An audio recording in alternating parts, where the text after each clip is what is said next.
Assalamualaikum warahmatullahi wabarakatuh. Selamat siang, salam sejahtera bagi kita semua. Saya Muhammad Raihan Fahrivi dengan NIM 1030125880017.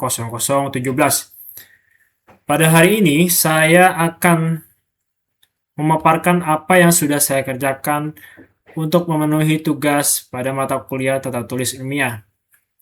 Di sini saya mengangkat tema tentang dapur agent. Dapur agent sistem multi-agent berbasis Vision Language Model untuk rekonsiliasi label kadaluarsa dan prioritas konsumsi pangan rumah tangga.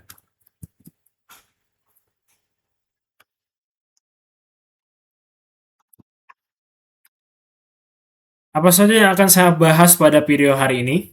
Yang pertama adalah pendahuluan. Kemudian tujuan kenapa dibuatnya sistem ini, pekerjaan terkait metode penelitian yang digunakan, hasilnya bagaimana, dan juga kesimpulan. Oke, pertama-tama di pendahuluan. Cara kerja dari sistem ini adalah nantinya pengguna bisa menginputkan foto label, atau foto barang yang nantinya akan kita foto, kemudian kita inputkan ke dalam sistem. Dan nantinya di sistem akan dijalankan oleh 5 agent. Yang pertama adalah agent persepsi, agent penafsir label, agent perencana keputusan, agent kritik, dan juga agent risiko simpan. Agar kita bisa tahu kapan produk makanan atau minuman ini apakah sudah kadaluarsa, atau apakah masih layak untuk disimpan, atau apakah memang sudah seharusnya untuk dibuang. Makanya dibuatlah aplikasi atau sistem ini. Tujuannya ada 3. Yang pertama adalah mengembangkan alur kerja pengambilan keputusan multi-agent. Yang kedua, membangun dan mengevaluasi dapur label ID, sebuah dataset terkontrol sintetis. Mungkin untuk saat ini saya masih menggunakan dataset yang dummy. Walaupun menggunakan dataset yang dummy, tetapi dataset ini sudah hampir setara kalau misalnya nanti suatu saat akan diterapkan dalam data yang real atau yang asli, bukan data sintetis lagi. Kemudian tujuan yang ketiga adalah mengukur akurasi pengambilan keputusan, tingkat penyimpanan yang tidak aman, dan pengurangan pembuangan yang tidak perlu dibandingkan dengan metode dasar. Nah, pekerjaan terkait yang dilakukan di tugas ini adalah, yang pertama adalah perilaku label pangan. Jadi, nantinya sistem tersebut akan memahami tanggal, food waste, dan juga tampilan visual dari berbagai macam produk, makanan, minuman. Nah, itulah nantinya sistem akan belajar bagaimana perilaku label di masing-masing pangan, baik itu makanan ataupun minuman. Kemudian yang kedua adalah OCR atau CNN tanggal, mendeteksi atau membaca tanggal kemasan. Yang ketiga adalah ada smart reminder. Nantinya kalau misalnya produk makanan atau minuman hampir mendekati tanggal kadaluarsanya, maka nanti sistem akan memberikan notifikasi, bahwa ternyata produk A bentar lagi mau kadaluarsa. Jadi apakah mau segera dihabiskan atau enggak nanti dia udah keburu expired. Yang keempat adalah ada LLM multi-agent, pembagian peran, kritik, dan konsensus. Tentunya 4 pekerjaan terkait ini juga ada celah dari penelitian yang dihasilkan ini. Yang pertama adalah belum memiliki sistem keputusan otomatis. Yang kedua, belum cukup untuk menilai simpan, infeksi, atau enggak juga buang. Kemudian inputnya masih kebanyakan manual dan juga tangga tunggal. Dan yang terakhir adalah belum spesifik pada label pangan rumah tangga. Mungkin untuk saat ini pekerjaannya adalah masih di tahap seperti itu. Bisa saja nanti untuk tahap pengembangan selanjutnya akan dikembangkan lebih lanjut lagi. Cuman di sini bisa tergambarkan walaupun dengan menggunakan dataset dummy, tetapi sistem ini sudah tergambarkan dan terbayangkan bagaimana kalau misalnya ini nanti benar-benar teraplikasikan, terimplementasikan. Kemudian, metode penelitian yang digunakan pada tugas ini adalah yang pertama untuk akan foto, label, dan juga konteks pengguna. Kemudian persepsi visual, penafsiran label, risiko simpan, dan juga kritik rencana. Tujuan dari algoritma ini adalah merekonsiliasi bukti sebelum melakukan simpan, konsumsi segera, menginspeksi atau enggak buang. Nah, di sini walaupun menggunakan data dummy, tetapi saya seolah-olah bahwa ini adalah data yang real karena di sini saya melakukan uji 16.000 data dan trennya 9.598, validasi 3.201, terujinya 3.201 dengan 6 kategori. Nah, hasil-hasil dari data ini nantinya setiap rekaman yang disimpan, baik itu istilah label, arti label, format tanggal, penyimpanan, status apakah sudah dibuka atau masih disegel, sinyal visual, kualitas gambar, dan juga label tindakannya, nanti akan disimpan di dalam dapur label ID ini. Nah, kemudian walaupun menggunakan data sintetis, tetapi ini sudah dikontrol, membuat pembuatan aturan dan perhitungan metriknya dapat diperiksa. Jadi kalau misalnya nanti perpindahan dari data dummy dengan data real asli pangan rumah tangga, jadi tidak sudah teruji lah di menggunakan data dummy ini. Nah, di sini juga metode penelitian yang sudah saya bilang di pertama tadi. Nantinya pengguna bisa menginputkan foto label pangan, kategori produk, status kemasannya apakah masih layak atau sudah lama disimpan, suhu penyimpanannya, kondisi fisik dari produk makanan barang tersebut, dan juga tanggal hari ini atau tanggal dibuat atau tanggal kadaluarsanya.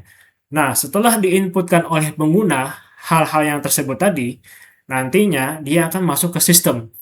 Ketika di sistem akan dijalankan dengan 5 agent. Yang pertama adalah agent persepsi.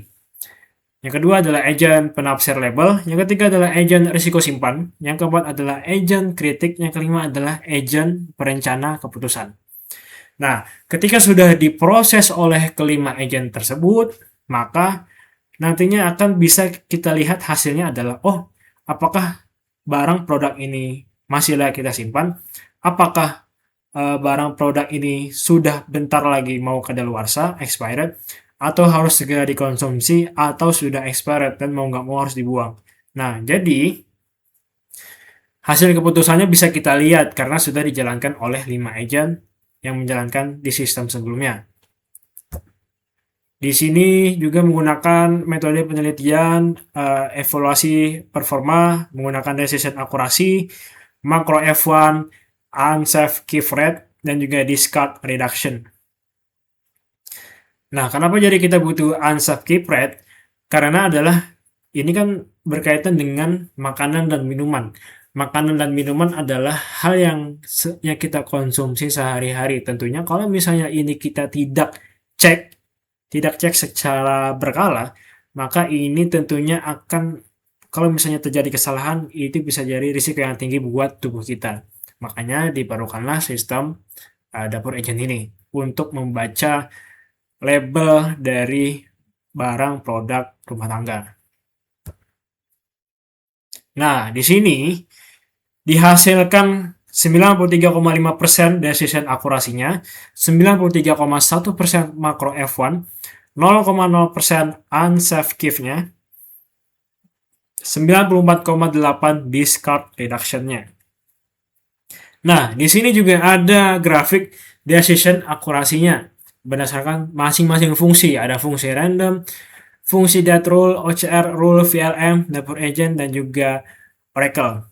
Nah, di sini kita bisa lihat dapur agent itu hampir mendekati performa dari yang berlabel Oracle.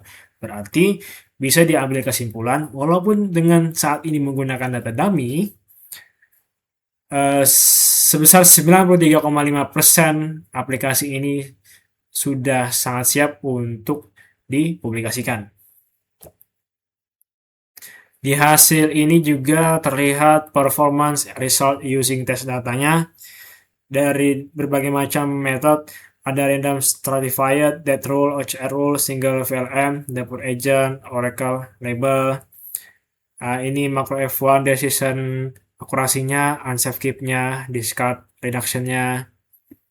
Kemudian di hasil di sini Di sini dataset kategori statistiknya. Di sini saya mencoba untuk memasukkan data, yaitu data susu, UHT, yogurt, roti, pastry, saus, bumbu botol. Karena kan biasanya di saus bumbu botol kan biasanya ada label expirednya, frozen food, dan juga makanan kaleng. Nah, itu juga ada hasil dari datanya, total, trend, ini ya, tes, visual, atau enggak buang gitu. Nah, di hasil akhir ini bisa diambil kesimpulan berdasarkan analisis of keamanan, keamanan pangan. Untuk agen kritik memblokir kepercayaan hanya berdasarkan tanggal ketika bukti visual atau penyimpanan berisiko. Kemudian, label kualitas yang sudah kadaluarsa dialihkan ke inspeksi sensorik ketika bukti visual penyimpanannya masih normal. Kemudian hasilnya lebih aman dan lebih hemat dibandingkan dengan ambang batas tanggal sederhana. Nah, itu unsafe give rate-nya kan jadi 0,0% yang sudah dijelaskan di sebelumnya. Nah, bisa diambil kesimpulan bahwa dapur agent itu adalah sebagai alat bantu bagi kita untuk mengetahui apakah barang tersebut sudah mau kadaluarsa, apakah barang tersebut masih bisa layak untuk disimpan lama, atau enggak harus segera dikonsumsi. Jadi dapur agent ini mungkin akan sangat membantu buat kita untuk mengetahui produk, barang, makanan, minuman yang kita punya di rumah kita. Kemudian dengan menggunakan arsitektur 5 agent membuat bukti visual, label, risiko penyimpanan, kritik, dan perencanaan tindakan menjadi lebih eksplisit lagi. Nah, kemudian pada dapur label ID, dapur agent itu mencapai akurasi pengambilan keputusan 93,5% dengan makro FO-nya 91,3% dan 0,0% penyimpanan yang tidak aman dan pengurangan pembuangan yang tidak perlu sebesar 94,8%. Mungkin aplikasi atau sistem ini nantinya juga akan dikembangkan untuk ke tahap selanjutnya, yaitu mengumpulkan foto kemasan rumah tangga yang benar-benar asli yang ada di rumah kita, entah itu saus, botol, makanan kaleng, ataupun yang lainnya. Dan juga nantinya akan bekerja sama untuk melibatkan ahli keamanan pangan dan juga menguji penerapan aplikasi seluler dalam berbagai kondisi, pencahayaan, dan kualitas label yang ada di barang produk yang kita punya di rumah masing-masing.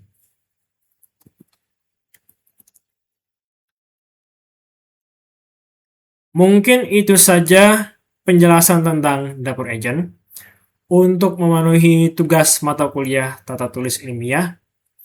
Sekian, terima kasih. Mohon maaf apabila ada kesalahan. Assalamualaikum warahmatullahi wabarakatuh.